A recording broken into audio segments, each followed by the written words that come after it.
Sir ನಮಸ್ತೆ. ನಮಸ್ಕಾರ. ನಮಸ್ತೆ ಸರ್. ತಮ್ಮ ಹೆಸರು ಸರ್? ನನ್ನ ಹೆಸರು ದೇವರಮನಿ ಕರಿಯಪ್ಪ ಅಂತ ಅಂದ್ಬಿಟ್ಟು. ನನ್ನ ಸ್ವಂತ ಊರು ಇದೇ ಊರು. ನಾನು ಪೋಸ್ಟ್ ಆಫೀಸ್ನಲ್ಲಿ ಕೆಲಸ ಮಾಡ್ತಿದ್ದೆ. ಸುಮಾರು 40 ವರ್ಷ ಪೋಸ್ಟ್ ಆಫೀಸ್ನಲ್ಲಿ ಕೆಲಸ ಮಾಡಿ. 40 ವರ್ಷ? ಇವಾಗ ರಿಟೈರ್ ಆಗಿದ್ದೀರಿ? ರಿಟೈರ್ಡ್ ಆಗಿ ಆಗಲಿ 22 ವರ್ಷ ಆಯಿತು. ರಿಟೈರ್ ಆಗಿ 22 ವರ್ಷ ಆಯಿತು. ಹೌದು ಸರ್. ಹಂಗಾರೆ ನಿಮಗೆ ಟೋಟಲ್ ವಯಸ್ಸು ಎಷ್ಟು ಸರ್? ಈಗ 83 ವರ್ಷ. 83 ವರ್ಷ? ಹೌದು ಸರ್. ನಿಜವಾಗ್ಲೂ ನಮಗೆ ಆಶ್ಚರ್ಯ ಆಯಿತು. ನಾವು ಬೆಳಗ್ಗೆ ಬಂದು ನಿಮ್ಮನ್ನು ಭೇಟಿಯಾಗಿ ಬಂದ್ವಿ. ನಮ್ಮ ಇದು ಚಿನ್ನೇಶ್ ಸರ್ ಹೇಳಿ ಕಳಿಸಿರು, ಸರ್ ಹತ್ರ ಹೋಗ್ರಿ ಸಂಪೂರ್ಣ ಮಾಹಿತಿ ಕೊಡ್ತಾರೆ, ಕೊಟ್ರೇಶ್ವರನ ಇತಿಹಾಸದ ಬಗ್ಗೆ ಎಲ್ಲ ಹೇಳ್ತಾರೆ ಅಂತ ಹೇಳಿದ್ರು. ನಾವೇನು ಅಂದ್ಕೊಂಡ್ವಿ ಇರ್ಬೋದು. ನೀವು ವಯಸ್ಸು ಹೇಳಿದ್ರಿ, ಈಗ 40 ವರ್ಷ ಪೋಸ್ಟ್ ಆಫೀಸಲ್ಲಿ ಸರ್ವಿಸ್ ಇದೆ, 20 ವರ್ಷ ರಿಟೈರ್ ಆಗೈತೆ ಅಂತೇಳಿ. ನಿಜವಾಗ್ಲೂ ಇಷ್ಟು ಚೆನ್ನಾಗಿ ನೀವು ಆರೋಗ್ಯ ಕಾಪಾಡ್ಕೊಂಡಿರಿ. ಏನು ಸರ್, ಏನು ಫಾಲೋ ಮಾಡ್ತೀರಿ ನೀವು? ನನ್ನ ಆರೋಗ್ಯದ ದೃಷ್ಟಿ ಹೇಳಬೇಕಂದ್ರೆ, ನಮ್ಮ ತಂದೆ ತಾಯಿಯವರು ನಾವು ಹುಟ್ಟಿದಾಗಲಿಂದ ಟೀ ಕಾಫಿ ಕುಡಿಸಿಲ್ಲ. ಆಮೇಲೆ ಯಾವ ಹೋಟ್ಲುಗಳಿಗೆ ಅಥವಾ ಹೊರಗಡೆ ತಿಂಡಿ ತಿನಿಸುಗಳನ್ನು ತಿನ್ನೋ ಅಭ್ಯಾಸಗಳು ಇಲ್ಲಿ ತನಕನಾದರೂ ಇಲ್ಲ ನಮಗೆ. ಆಮೇಲೆ ನಾನು ರಿಟೈರ್ಡ್ ಆಗಿಂದೆ ಅದಕ್ಕಿಂತಲೂ ಮುಂಚಿತವಾಗಿಯೇ ಕೆಲವೊಂದು ಸ್ನೇಹಿತರೆಲ್ಲ ಸೇರ್ಕೊಂಡು ಈಗ ದಿನಾಲೂ ಸಹ ಸುಮಾರು 20-22 ವರ್ಷದಿಂದ ಇಲ್ಲಿ ನಾವು ಯೋಗ ಪ್ರಾಣಾಯಾಮ ಧ್ಯಾನ ಈ 3 ಕಾರ್ಯಕ್ರಮಗಳನ್ನು ಬೆಳಗ್ಗೆ 5:30ಯಿಂದ 7 ಗಂಟೆಯ ತನಕ, ಅಂದ್ರೆ 1:30 ಗಂಟೆಯ ತನಕ ಆ ಯೋಗ ಪ್ರಾಣಾಯಾಮ ದೇವಸ್ಥಾನದಲ್ಲಿ ಮಾಡ್ತೀರಿ? ಇಲ್ಲ, ಇಲ್ಲಿ ಭುಜಂಗ ಸ್ವಾಮಿ ಮಠ ಅಂತ ಇದೆ. ಭುಜಂಗ ಸ್ವಾಮಿ ಮಠ? ಹೌದು, ಇಲ್ಲೇ ನಮ್ಮ ಇದು ಪಕ್ಕದಲ್ಲೇ ಇದೆ. ಅಲ್ಲಿ ಆ ದೇವಸ್ಥಾನದಲ್ಲಿ ಒಂದು 15-20 ಮಂದಿ ನಮ್ಮ ಸ್ನೇಹಿತರೆಲ್ಲ ಸೇರ್ಕೊಂಡು ಯಾವ ಫೀಸನ್ನು ತೆಗೆದುಕೊಳ್ಳೋದಿಲ್ಲ. ನಾನು ಅವ್ರಿಗೆಲ್ಲ ಹೇಳಿಕೊಳ್ತಾ ನಾನು ಸಹ ಅವ್ರ ಸಂಗಡ ಯೋಗ ಮಾಡ್ಕೊಂತ 22 ವರ್ಷಗಳಿಂದ ಬೆಳಗ್ಗೆ 5:30 ಎದ್ದು 7 ಗಂಟೆವರೆಗೂ ನೀವು ನಿಮ್ಮ ಸ್ನೇಹಿತರು ಸೇರಿ ಯಾವುದೇ ಇದಿಲ್ಲದೆ, ಯಾವುದೇ ಒಂದು ಫೀಸ್ ಇಲ್ಲದೆ ಉಚಿತವಾಗಿ ಪ್ರಾಣಾಯಾಮ ಯೋಗ ಧ್ಯಾನ. ಆಮೇಲೆ ಸರ್, ನಮಗೆ ಬಹಳ ಇದೊಂದು ಖುಷಿಯಾದ ವಿಚಾರ, ಹೊರಗಡೆ ಜಂಕ್ ಫುಡ್ಸು, ಹೊರಗಡೆ ಹೋಟ್ಲ್ ಫುಡ್ಡು ಅದು ಯಾವುದು ಇಲ್ದಲೆ ನಾರ್ಮಲ್ ಆಗಿ ಮನೆ ಫುಡ್. ಯಾಕಂದ್ರೆ ಈಗ ವಾತಾವರಣ ಹೆಂಗೈತಪ್ಪ ಅಂತಂದ್ರೆ, ನಾವು ಸೇವನೆ ಮಾಡ್ತಕ್ಕಂಥ ಆಹಾರ 100ಕ್ಕೆ 90 ಭಾಗ ವಿಷಪೂರಿತವಾಗಿರುತ್ತೆ. ಈಗ ಅಲ್ಲಿ ಹೊಲದಲ್ಲಿ ಜಮೀನಲ್ಲಿ ಏನ್ ಮಾಡಿರ್ತಾರೆ ಅಂದ್ರೆ, ಜಸ್ಟ್ ಹಿಂಗೆ ಔಷಧಿ ಹೊಡೆದಿರ್ತಾರೆ, ಅದನ್ನಂಗೆ ಪುಟ್ಟಿ ತಗೊಂಡ್ಬಿಟ್ಟು ರೈತರಿಗೆ ಮಾರಾಟ ಮಾಡ್ಬಿಡ್ತಾರೆ. ಇಲ್ಲಿ ನಾವು ನಮಗೆ ದಿನ ನಮ್ಮ ಕೆಲಸಗಳು ಹೋಗೋದು ಬರ್ದಿರ್ತೈತೆ, ಅರ್ಜೆಂಟ್ ಅವನ್ನ ಕಟ್ ಮಾಡ್ತೀವಿ, ಅಡುಗೆ ಮಾಡ್ತೀವಿ, ಊಟ ಮಾಡ್ತೀವಿ. ಅದರಿಂದ ಇವಾಗ ಹೆಂಗಪ್ಪ ಅಂದರೆ, ನೀವು 83 ವರ್ಷ ಅಂತ ಹೇಳಿದ್ರಿ. ಈಗ 30-35 ವರ್ಷಕ್ಕೆ 25 ವರ್ಷಕ್ಕೆ ಹಾರ್ಟ್ ಅಟ್ಯಾಕ್ ಆಗ್ತದೆ, ಶುಗರ್ ಬಂದೋಗ್ತದೆ. ಆಮೇಲೆ ಭಾಳ ಸೂಕ್ಷ್ಮ ಆಗೋಗ್ಬಿಡುತ್ತೆ ಕಾಲ. ಹುಟ್ಟಿದ ಮಗುವಿಗೆ ಹೃದಯಾಘಾತ ಆಗ್ತದೆ. ಈಗ 83 ವರ್ಷ ಆದರೂ ಇಷ್ಟು ಚೆನ್ನಾಗಿ ಇಷ್ಟು ಆಕ್ಟಿವ್ ಆಗಿದ್ದೀರಿ. ನಿಜಕ್ಕೂ ನೀವು ಹೇಳೋ ಲೆಕ್ಕಾಚಾರ, ನೀವು ಹೇಳೋ ರೀತಿ ನೋಡಿದ್ರೆ ಹೊರಗಡೆ ಫುಡ್ ಅಷ್ಟು ಅಪಾಯಕಾರಿ ಅಂತ ನೀವು ಹೇಳ್ತೀರಿ? ಗೊತ್ತುಂಟು ನನಗೆ, ಬಹುತೇಕ ಅಪಾಯಕಾರಿ. ಹೌದು, ಅಪಾಯಕಾರಿನೇ. ಆಮೇಲೆ ಈಗಿನ ನವಪೀಳಿಗೆ ಏನೀಗ ಹೊಸ ವಿಷ ಪದಾರ್ಥಗಳನ್ನೆಲ್ಲ ಸೇವಿಸ್ತಾರೆ. ಗುಟ್ಗ ಮತ್ತೆ ಪಾಮಾಕ, ಅದೇನ ವಿಮಲ್, ಇಂಥವೆಲ್ಲವನ್ನು ಉಪಯೋಗಿಸ್ಕೊಂತ ಆಮೇಲೆ ಡ್ರಗ್ಸ್ ಅಡಿಕ್ಟ್ ಆಗಿಬಿಡ್ತಾರೆ. ಅದರಲ್ಲಿ ಮೋಸ್ಟ್ಲಿ ಈಗಿನ ದಿನಗಳಲ್ಲಿ ಗಾಂಜಾಕ್ಕೆ ಜಾಸ್ತಿ ಸಿಕ್ಕಾಪಟ್ಟೆ ಸರ್ಕಾರ ಏನೇ ಕ್ರಮ ತಗೊಂಡ್ರೆ ಅದು ಮಟ್ಟಕ್ಕೆ ಆಗ್ತಿಲ್ಲ. ಅದು ಏನಂದ್ರೆ, ಈ ಗಾಂಜಾವನ್ನು ಎಲ್ಲಿ ಬೇಕಾದ್ರೆ ಅಲ್ಲಿ ಬೆಳೆಯಬಹುದು. ಹೌದು, ಹೊಲಗಳಲ್ಲಿ ಐತಲ್ಲ, ಮಧ್ಯದಲ್ಲಿ ಆ ಗಿಡಗಳನ್ನು ಹಾಕಿಕೊಂಡು ಗಾಂಜಾ ಬೆಳೀತಾರೆ. ಹಂಗಾಗಿ ಸುಲಭವಾಗಿ ಅದು ಸಿಗ್ಲಿಕ್ಕೆ ಕಾರಣ ಆಗ್ತಾ ಇದೆ. ಸಿಗ್ತದೆ. ಸರ್ಕಾರ ಇನ್ನೂ ಅದು ಇಲ್ಲಿಗಲ್ ಅಲ್ಲ ಸರ್, ಅದನ್ನ ಯಾರು ಬೆಳೆಯಂಗಿಲ್ಲ. ಬೆಳೆದ್ರನ್ನ ತಗೊಂಡು ಮುಟ್ಟುಗೋಲು ಹಾಕ್ತಾರೆ. ಹೌದು, ಆ ಬೆಳೆದಿರ್ತಕ್ಕಂಥ ರೈತರ ಮೇಲೆ ಕೇಸ್ ಹಾಕ್ತಾರೆ. ಆದ್ರೂ ಕೂಡ ಕೆಲವು ನಡೀತಾವೆ, ಗೊತ್ತಾಗದಂತೆ ಅದು ಏನೋ ಸೀಕ್ರೆಟ್ ಅದು. ಹೌದು, ಗೊತ್ತಾಗಿರಬಾರ್ದು. ಈಗ ಸರ್, ರೈತರು ಹೆಂಗಂತಂದ್ರೆ 1 ಎಕರೆ 2 ಎಕರೆ ಜಮೀನು ಇರ್ತೈತಿ. ಮಾಮೂಲಿ ಈಗ ನಾವು ಊಟ ಮಾಡ್ತಕ್ಕಂಥ ಬೆಳೆ ಆಗಿರ್ಬೋದು, ತರಕಾರಿ ಆಗಿರ್ಬೋದು, ಅದನ್ನ ಬೆಳೆದ್ರೆ ಕೆಲವು ಟೈಮ್ ಅದರಿಂದ ಲಾಭ ಸಿಗಲ್ಲ, ಮಾಡಿರೋ ದುಡ್ಡು ಮೈ ಮೇಲೆ ಬರ್ತೈತಿ. ಹಿಂಗಾದಾಗ ನಮ್ಮ ರೈತರು ಅಡ್ಡದಾರಿ ಹಿಡಿತಕ್ಕಂಥ ಸಹಜ. ಅಡ್ಡದಾರಿ ಹಿಡಿದಾಗ ಅದು ಯುವ ಜನಾಂಗದ ಈ ರೀತಿಯ ಒಂದು ಪರಿಣಾಮ ಬೀರ್ತಕ್ಕಂಥ ಸನ್ನಿವೇಶ ಇದೆ. ಸರ್, ಭಾಳ ಖುಷಿ ಆಯ್ತು ನಿಮ್ಮ ಆರೋಗ್ಯದ ಗುಟ್ಟು ಮತ್ತೆ ನಿಮ್ಮ ಒಂದು ಇಷ್ಟ ಆಕ್ಟಿವ್ ಆಗಿರೋದು ನೋಡ್ರಿ. ಹೋಗಿ ದೇವಸ್ಥಾನಕ್ಕೆ ಹೋಗಿ ಬಂದ್ರಿ, ಭಾಳ ಖುಷಿ ಆಯ್ತು. ಸರ್, ಈಗ ನಾವು ಮುಖ್ಯ ವಿಚಾರಕ್ಕೆ ನಾವು ಬರೋಣ. ಈಗ ಇಲ್ಲಿ ನಮ್ಮ ಮಧ್ಯ ಕರ್ನಾಟಕ ಭಾಗದಲ್ಲಿ ಅತಿ ಹೆಚ್ಚು ಭಕ್ತಾದಿಗಳನ್ನ ಹೊಂದಿರತಕ್ಕಂಥ ನಮ್ಮ ಗುರುಕೊಟ್ರೇಶ್ವರ ದೇವಸ್ಥಾನ. ಇಲ್ಲಿ ಸರ್ ಏನಕ್ಕಂದ್ರೆ 100ಕ್ಕೆ 90 ಭಾಗ ಮನೆಯಲ್ಲಿ ಒಂದು ಕಾಸ್ಟ್ಲಿ 15-20 ಲಕ್ಷ ರೂಪಾಯಿ ಕಾರ್ ಇದ್ರೂ ಕೂಡ ಪಾದಯಾತ್ರೆಯಲ್ಲಿ ಬರ್ತಾರೆ. ಪಾದಯಾತ್ರೆ ಲಕ್ಷಾಂತರ ಜನ ಬರ್ತಾರೆ. ಏನ್ ಸರ್ ಗುರುಕೊಟ್ರೇಶ್ವರನ ಮಹಿಮೆ ಏನು? ಇಲ್ಲಿ ಬಂದು ಕೊಟ್ರೇಶ್ವರರು ಯಾವಾಗ ನೆಲೆಸಿದ್ರು? ಆಮೇಲೆ ಇದ್ರ ಹಿನ್ನೆಲೆ ಏನು? ಇದರ ಮಾಹಿತಿ ತಿಳಿಸಿಕೊಟ್ರೆ ಚೆನ್ನಾಗಿ. ನನಗೆ ಸುಮಾರು 500ರಿಂದ 550 ವರ್ಷದ ಹಿಂದುಗಡೆಗೆ ಈ ನಮ್ಮ ಕೊಟ್ಟೂರಿಗೆ, ಇದು ಮೊದಲು ಕೊಟ್ಟೂರಿಗೆ ಸಿಕ್ಕಾಪುರಿ ಅಂತ ಹೆಸರು. 5 ಮಂದಿ ಪಂಚಗಣಾಧೀಶ್ವರರು ಹ್ಮ್ ಹ್ಮ್ ಶ್ರೀಶೈಲದಿಂದ ಹ್ಮ್ ಹೀಗೆ ಈ ಕಡೆಗೆ ನಮ್ಮ ಕೊಟ್ಟೂರು ಸಿಕ್ಕಾಪುರಿ ಕಡೆಗೆ ಅಡ್ಡಾಡ್ಕೊಂತ ಬಂದಾಗ ಹ್ಮ್ ಮೊದಲು ಅವರು ಬಾಗಳಿ ಅಂತ ಒಂದು ಊರಿದೆ, ಹೇಳ್ರಿ. ಇಲ್ಲಿಂದ 30 ಕಿಲೋಮೀಟರ್ ದೂರದಲ್ಲಿ. ಆ ಬಾಗಳಿಯಲ್ಲಿ ಬಂದು ಅವರು 5 ಮಂದಿ ನೆಲೆಸಿದ್ರು. ನೆಲೆಸಿಬಿಟ್ಟು ಬಸವಣ್ಣನವರ ತತ್ವ ಏನಿದೆಯೋ ಅದೇ ರೀತಿಯಾಗಿ ಇಲ್ಲಿಯೂ ಸಹ ಜನರಲ್ಲಿ ಆ ಭಾವನೆ ಮೂಡಬೇಕು. ಇಲ್ಲಿಯ ಜನರು ಆ ರೀತಿಯಾಗಿ ಹೊಂದ್ಕೊಂಡು ಹೋಗ್ಬೇಕು ಅನ್ನೋ ದೃಷ್ಟಿಯಿಂದ ಅವ್ರು 5 ಮಂದಿನ ಅಲ್ಲೇ ನೆಲೆಸಿಬಿಟ್ಟು ಒಬ್ಬೊಬ್ರು ನಾವು ನೋಡು ಒಂದೊಂದು ಹತ್ರ ನಾವು ಈ ಭಾಗದಲ್ಲಿ ತಿರುಗಾಡ್ಕೊಂತ ಜನರಲ್ಲಿ ಭಕ್ತಿ ಮೂಡಿಸೋಣ ಅಂತ ತಂದ್ಬಿಟ್ಟು ಏನಾಗ್ಬಿಡ್ತು, ಒಬ್ರು ಕೋಲ್ಸಾಂತೇಶ ಅಂತ ತಂದ್ಬಿಟ್ಟು ಅವರು ಕೋಲ್ಸಾಂತೇಶ್ವರರು ಅರಸೀಕೆರೆಯಲ್ಲಿ ಹೋದ್ರು. ಕೆಂಪೇಶ ಅಂತ ಅಂದ್ಬಿಟ್ಟು ಹರಪನಹಳ್ಳಿಯಲ್ಲಿ ಉಳ್ಕೊಂಡು, ಮದ್ದಾನೇಶ ಅಂತ ಅಂದ್ಬಿಟ್ಟು ಕೂಲಹಳ್ಳಿಯಲ್ಲಿ ಉಳ್ಕೊಂಡು, ಕೊಟ್ಟೂರೇಶ ಮತ್ತೆ ಸಿಕ್ಕಾಪುರಿಗೆ ಬಂದರು ಇಲ್ಲಿಗೆ. ಮತ್ತೆ ಇನ್ನೊಬ್ರು ಇದು ನಾಯಕನಹಟ್ಟಿಯಲ್ಲಿ ತಿಪ್ಪೇಸ್ವಾಮಿ.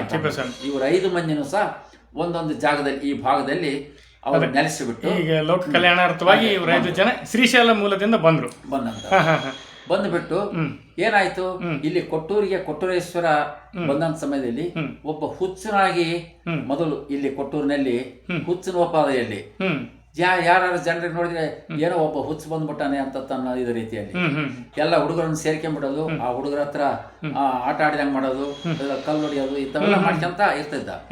ಹಂಗಿರೋಂಥ ಸಮಯದಲ್ಲಿ ಏನ್ ಮಾಡೋದು, ಒಂದು ಸಾರಿ ಇಲ್ಲಿ ಒಬ್ಬ ನಂಬೆಕ್ಕ ಅಂತ ತಂದ್ಬಿಟ್ಟು ಒಬ್ಬ ಸೆರಣೆ ಆಯಮ್ಮನ ಹತ್ರ ಹೋಗಿ ಅಮ್ಮ ನನಗೆ ನಿಮ್ಮ ಮನೆಗೆ ದನಗಳಂದ್ರೆ ನಾನು ದನ ಕಾಯ್ತೀನಿ ಅಂತ ಹೇಳಿದ. ಏನದ ಓತಮ್ಮ ಬಾ ಅಂತ ತಂದು ಅದ ಮನೆಯಿಂದ ದನಗಳನ್ನೆಲ್ಲ ಹೊಡ್ಕೊಂಡು ದನ ಕಾಯಕ್ಕೆ ಬೇರೆ ಸ್ನೇಹಿತರ ಜೊತೆಗೆಲ್ಲ ಇಲ್ಲಿ ಊರಿನಿಂದ 1 ಕಿಲೋಮೀಟರ್ ದೂರದಲ್ಲಿ ಹುಲಿಲಿ ಹಳ್ಳ ಅಂತ ಇದೆ. ಆ ಹಳ್ಳದಲ್ಲಿ ಅಲ್ಲಿ ಹಳ್ಳದ ದಂಡಿ ಮೇಲೆ ಅಲ್ಲೇ ಎಲ್ಲ ದನಗಳನ್ನೆಲ್ಲ ಮೇಯಿಸ್ಕೊಂಡ್ ಬಂದು ದಿನ ಆ ಮನೆಗೆ ವಾಪಸ್ ಬಿಡೋದು, ಆ ಯಮ್ಮ ಕೊಟ್ಟಂತ ಊಟ ಮಾಡೋದು, ಮತ್ತೆ ಆಮೇಲೆ ಹಾಲು ಕುಡಿಯೋದು, ಹಿಂಗ್ ಜೀವನ ಮಾಡ್ಕೊಂತಿದ್ದ. ಏನಾಯ್ತು, ಒಂದ್ ಸಾರಿ ಇದೇ ರೀತಿನ ದನಗಳನ್ನು ಮೇಯಿಸಿಕ್ ಹೋದಾಗ ಅಲ್ಲಿ ಹಳ್ಳ ಇದೆಯಲ್ಲ, ಭಯಂಕರವಾದ ಹಳ್ಳ ಬಂದ್ಬಿಡ್ತು. ಈತ ಅಲ್ಲಿ ಹೋದಾಗ ಯಾವಾಗಲೂ ಪ್ರತಿದಿನ ಏನ್ ಮಾಡ್ತಿದ್ನಂದ್ರೆ ಇನ್ನುಳಿದ ಹುಡುಗರೆಲ್ಲರೂ ದನ ಗಿನ ಕಟ್ಟೋದು, ದನಗಳು ಮೇಯಿಸೋದು, ಮರಗಳ ಮೇಲೆ ಹೋಗೋದು ಇಂಥವೆಲ್ಲ ಮಾಡ್ತಿದ್ರು. ಆದ್ರೆ ಕೊಟ್ಟರೇಶ್ವರ ಏನ್ ಮಾಡ್ತಿದ್ದ, ಗುರುಬಸವೇಶ ಕೊಟ್ಟರೇಶ ಅಂತ ಹೆಸರು, ಗುರುಬಸವೇಶ. ಅಲ್ಲಿ ಹಳ್ಳದ ಹತ್ರ ಒಂದು ಉಸಿಗಿನ ಮೇಲೆ ಕುತ್ಕೊಂಡ್ಬಿಟ್ಟು ತನ್ನಷ್ಟು ತಾನೇ ಧ್ಯಾನ ಮಾಡ್ತಿದ್ದ. ಅದು ಒಂದು ದಿವಸ ಹೋದಂತ ಸಮಯದಲ್ಲಿ ಭಾರಿ ಮಳೆ ಬಂದ್ಬಿಟ್ಟು ಹಳ್ಳ ಜೋರಾಗಿ ಬಂದ್ಬಿಡ್ತು. ಬಂದಂತ ಸಮಯದಲ್ಲಿ ಆತ ಕುಂತಂತ ಸ್ಥಳದಲ್ಲಿನೇ ಮೇಲೆಲ್ಲ ನೀರು ಬಂದು ಆ ಹುಡುಗರಿಗೆ ಎಲ್ಲಿ ಹೋಗ್ಬಿಟ್ಟು ಏನಂತ ಗೊತ್ತಾಗ್ದಂಗೆ ಆಗ್ಬಿಡ್ತು. ದನಗಳನ್ನು ವಾಪಸ್ ಹೊರ್ಕೊಂಬರ್ಬೇಕಾದ್ರೆ ಅಯ್ಯೋ ಇಲ್ಲೇ ಇಲ್ಲಲ್ಲ ನಮ್ಮ ಕೊಟ್ರೇಸ್ ಇಲ್ಲೇ ಇಲ್ಲಲ್ಲ ಅಂತ ಭಯದಿಂದ ಮನೆಗೆ ಬಂದು ಅಮ್ಮ ಈ ರೀತಿ ಹಿಂಗೆ ಆಗ್ಬಿಡ್ತೀವಿ ಅಂತಂದ್ರೆ, ಅವಾಗ ಎಲ್ಲರಿಗೂ ಏನೋ ಒಂಥರ ಯಾಕೆ ಆಶ್ಚರ್ಯ, ಏನಾಗ್ಬಿಡ್ತಾವೆ ಆ ಕೊಟ್ರೇಸ್ ಎಲ್ಲಿ ಹೋಗ್ಬಿಟ್ಟು ನಾವು ಹುಚ್ಚ ಅಂತ. ಒಂದು 7-8 ದಿವಸ ಆದ ನಂತರ ಸ್ವಾಭಾವಿಕವಾಗಿ ಆ ಜಾಗಕ್ಕೆ ಹೋದ್ರೆ, ಆ ಮೇಯಿಸ್ತಕ್ಕಂಥ ಜಾಗಕ್ಕೆ ಹೋದ್ರೆ ಅಲ್ಲೇನೆ ಕೊಟ್ಟರೇಶ್ವರ ಹಾಗೆ ಕುಂತ್ಕೊಂಡಿದ್ದ 7-8 ದಿನ ಆಗಿ. ಅವಾಗ ಜನರಲ್ಲಿ ಒಂದೊಂದೇ ಸ್ವಲ್ಪ ಭಕ್ತಿ ಮೂಡ್ತಾ ಗೊತ್ತಾಯ್ತು, ಏನೋ ಒಂದು ಪವಾಡ ಐತಿ, ಸಾಮಾನ್ಯ ವ್ಯಕ್ತಿ ಅಲ್ಲ. ಹೌದು, ಇದು ಈ ರೀತಿ ಒಂದು ಪವಾಡ ಆದ್ರೆ, ಇನ್ನೊಂದು ಪವಾಡ ಏನಂದ್ರೆ ಇನ್ನೊಬ್ಬ ಹೆಣ್ಮಗಳು, ಈತ ಹುಚ್ಚನಲ್ಲ, ಏನಪ್ಪ ಅಂದ್ರೆ ಹೆಂಗ್ ಬೇಕಂಗೆ ಅಡ್ಡಾಡೋದು, ಒಂದೊಂದ್ಸತಿ ಹುಚ್ಚರದು ಗೊತ್ತಿದೆಯಲ್ಲ, ಬಟ್ಟೆ ಮೇಲೆ ಹಚ್ಚಿರೋದಿಲ್ಲ ಏನಿಲ್ಲ. ಒಂದ್ಸಾರಿ ತನ್ನ ಬಟ್ಟೆ ಬಿಚ್ಕೊಂಡು ಕುಡ್ದಾಡಕ್ಕಂತ ಅಡ್ಡಾಡಕತ್ತ. ಆ ಎಮ್ಮಗೆ ಸ್ವಾಭಾವಿಕ ಹಾಕಿ ಒಬ್ಬ ಭಕ್ತಳು ಬಂದು ನೋಡಿದ ತಕ್ಷಣಕ್ಕೆ ಹಿಂಗೆ ಯಾಕೆ ಮಾಡ್ತದೇನೆ ತಂದದ್ದು, ತನ್ನ ಸೀರೆ ಸೆರಗನ್ನೇ ಹರಿದು ಬಿಟ್ಟು ಇದನ್ನ ಮುಟ್ಕ ತಗೋ ಈತ ಕೊಟ್ಬಿಟ್ಟು, ಕೊಟ್ಟ ತಕ್ಷಣಕ್ಕೆ ಜನರೆಲ್ಲರೂ ನೋಡಿ ಏನೋ ಐತಿ ಈ ಅಮ್ಮ ಆತಗೆ ಸೀರೆ ಸೆರಗರ್ದು ಕೊಟ್ಲು ಅಂದ್ಬಿಟ್ಟು ಹೋಗಿ ಗಂಡನಿದ್ರಿಗೆ ಹೇಳಿದ್ಲು. ಗಂಡಿಗೆ ಅವನಿಗೆ ಏನೋ ಒಂಥರ ಅನುಮಾನದಿಂದ ಏನ್ ಮಾಡಿದೆ ನೀನು, ಈ ಸೀರೆ ಹೆಂಗ್ ಅರ್ದು ಕೊಟ್ಟೆ ಏನು ಅಂತಂದ್ರೆ, ಇಲ್ರಿ ಆತಗೆ ಹಿಂಗಾಗಿತ್ತು ಅದರಿಂದ ಅಂತ ಎಲ್ಲಿ ನೋಡೋಣ ಸೀರೆ ನೋಡೋಣ ಅಂತಂದ್ರೆ ಸೀರೆ ಮೊದಲು ಹೆಂಗಿತ್ತು ಹಂಗೆ ಇತ್ತು. ಸರಿ, ಅವಾಗ ಏನಾಗ್ಬಿಡ್ತು, ಈತ ಅಂತ ಎಲ್ಲ ಮಹಾ ವ್ಯಕ್ತಿ ಅಂದ್ಬಿಟ್ಟು ಉಚ್ಕೊಟ್ರಪ್ಪ ಅಲ್ಲ ಅಲ್ಲಿ ಹಂಗ ಸ್ವಲ್ಪ ಜನರಲ್ಲಿ ಮೂಡಕಸ್ತು. ಒಂದೊಂದೇ ರೀತಿಯಾಗಿ ಪವಾಡವನ್ನ ಒಂದೊಂದೇ. ಒಂದ್ಸಾರಿ ಆ ನಂಬೆಕ್ಕನ ಮನೆಯಲ್ಲಿನೇ ದಿನ ಹಾಲು ಕುಡಿಬೇಕಲ್ಲ, ಎತ್ತಿ ಅಂದಾಗ ಅಮ್ಮ ನನಗೆ ಹಾಲು ಕೊಡು ಅಂತ. ಹೋಗ ಈ ಹಾಲು ಯಾಕೋ ಕೊಡುವಲ್ದು ಹೋಗ ಅಂದ್ರೆ ಹೋಗ್ಲಿ ಬಿಡು ಹಂಗ ಅಂತ ಅಂದ ಹೊರಗೆ ಹೋಗ್ತಿರ್ಲಿಕ್ಕೆ ಆ ಎಮ್ಮೆ ಬಿದ್ದು ಸತ್ತೋಗ್ಬಿಡ್ತೀವಿ. ಓ ಸರಿ ಸರಿ ಸರಿ ಸರಿ. ಸತ್ತೋಗಿಂದ ಎಷ್ಟೋ ದೂರ ತನಕ ಹೋಗಿ ಸುಮ್ಮ ಉತ್ಸವ ಮತ್ತೆ ಅಲ್ಲೆಲ್ಲ ಅಡ್ಡಾಡ್ಕೊಂತ ಹೋಗ್ಬಿಟ್ಟ. ಅವಾಗ ಮತ್ತೆ ಪುನಃ ಎಲ್ಲೇ ಅನ್ಕೊಂಡು ಹಿಂಗಂದು ಸತ್ತೋಗ್ಬಿಡ್ತು ನೋಡಿ, ಕರೀಲಿ ಅಂತ ಹಿಡ್ಕೊಂಬಂದು ಏನೋ ನೀನು ಹಿಂಗಂದು ಹೋಗ್ಬಿಟ್ಟೆ ಏನ್ ಸತ್ತೋಗ್ಬಿಡ್ತು ನೋಡು, ಎಲ್ಲಿ ಸತ್ತೋಗಿದೆ ಎಲ್ಲಿ ನೋಡು ಎದ್ದಾಳ ಅಂತ ಹಿಂಗ್ ಬಡ ತಕ್ಷಣ ಎಮ್ಮಿ ಮತ್ತೆ ಎದ್ದು ಬಿಡ್ತೀವಿ. ಇಂಥವೆಲ್ಲ ಪವಾಡಗಳು ಒಂದೊಂದೇ ನಡೆಯ ಪವಾಡ ಪುರುಷ ಅಂತಾನೆ ಹೆಸರು ಸರ್ ಕೊಟ್ರಯ್ಯ. ಇದು ನೀವು ಹೇಳ್ತೀರಿ ಸರ್, ಇದು ಪೌರಾಣಿಕ ಹಿನ್ನೆಲೆ ಇರತಕ್ಕಂತ ಕತೆ. ಈಗ 8 ವರ್ಷದ ಕೆಳಗೆ ಇದೇ ನಮ್ಮ ಕೊಟ್ಟೂರಿನಲ್ಲಿ ಅಂತ ದೊಡ್ಡ ಬೃಹದಾಕಾರದ ತೇರು ನೆಲಕ್ಕೆ ಬಿದ್ದ್ಬಿಡ್ತು. ಅವಾಗ ಸಮಸ್ತ ಭಕ್ತಾದಿಗಳು ಬಹುತೇಕ ಜನ ಕಣ್ಣೀರಾಕ್ಬಿಟ್ರು. ಕೆಲವರು ಈಗ ಹೊಸ ಮದುವೆ ಆದವ್ರು ಕಳಸ ನೋಡಕ್ ಬಂದರು, ಏನಪ್ಪ ಕೊಟ್ರೆ ತೇರ್ ಹಿಂಗ್ ಆಗ್ಬಿಡ್ತು, ನಾವು ತೇರ್ ನೋಡಕ್ ಬಂದಿದ್ವಿ ಅಂತ ಹೇಳಿ ಒಂದು ಭಯ ಪಟ್ಕೊಂಡ್ರು. ಅವಾಗಿಂದ ನಮ್ಗೆ ಇನ್ನೂ ಜನಸಂಖ್ಯೆ ಭಕ್ತಾದಿಗಳು ಜಾಸ್ತಿ ಆದ್ರೂ ಹೊತ್ತು ಅಂದ್ರೆ ಈಗ ಇನ್ನೆಲ್ಲ 500 ವರ್ಷಗಳ ಕೆಳಗಿದ್ದು ನೀವೇನು ಹೇಳಿರಿ ಸರ್, ಈ ಕಲಿಯುಗದಲ್ಲಿ ಕೂಡ ಕೊಟ್ರೆ ತನ್ನ ಪವಾಡ ತೋರಿಸಿಲ್ಲ.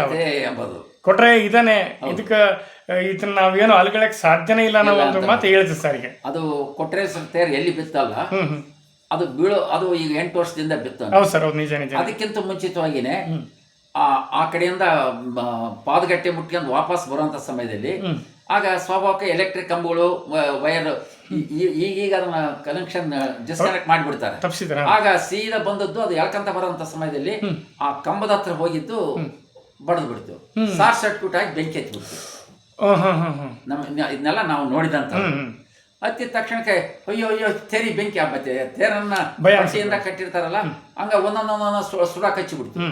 ಮತ್ತೆ ಅದ್ರ ಒಳಗಿದ್ದಂಥವ್ರು ಆಮೇಲೆ ದಡ್ಡ ಅಲ್ಲಿ ಅಕ್ಕಪಕ್ಕದವ್ರು ಇದ್ದಾರೆಲ್ಲ ತಗೊಂಡು ನೀರು ಹೋಗಿ ಅದನ್ನ ಅಲ್ಲಿಗೆ ಶಾಂತಿ ಆಯ್ತವ.